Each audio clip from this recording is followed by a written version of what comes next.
asalaamaaleykum mbokk yi teel a talaata fukki fan ak ñaar ci safar muy weeru diggi gàmmu di ñaareelu weer ci atum junni ak ñeenti téeméer ak ñeent fukk ak juróom ci gàddaay yonent bi sallallahu alayhi wa sallam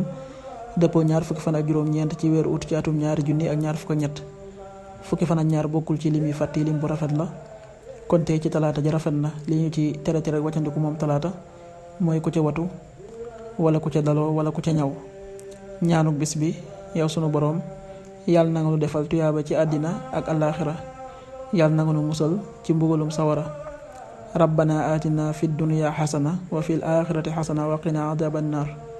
rabbana atina fi dunya xasana wa fil axirati xasana wa qina adaban nar xadiisu bis bi yonent bi sallallahu alayhi wa sallam nee na bu dul woon ak bañ a sonal sama xeet wala nit ñi kon ma digal leen ñuy soccu julli gu ne xadis bi Buxaari ak Muslim nettal nañ ko qaala rasulullahi sallallahu alayhi wa sallam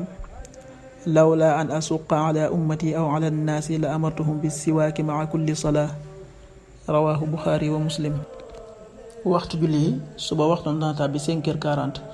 juróomi waxtu yu tegal ñeent fukki simili tisbaar 13h35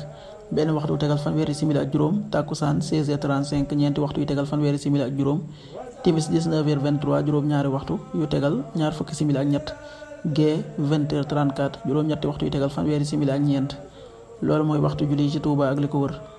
bu fekkee nekkoo Touba soo ko féetee penku ñaar fukk ak juróom-ñaari kilomètre ne wàññil benn simili soo ko féetee sowwu ñaar fukk ak juróom-ñaari kilomètre ne yokkal benn simili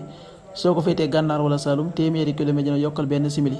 jant bi dana fenk 6h55 juróom benn waxtu yu tegal juróom fukki simili ak juróom di so 19h19 juróom-ñaari waxtu yu tegal fukki simili ak juróom-ñeent yàlla nanu yàlla nangul te nangul leen amin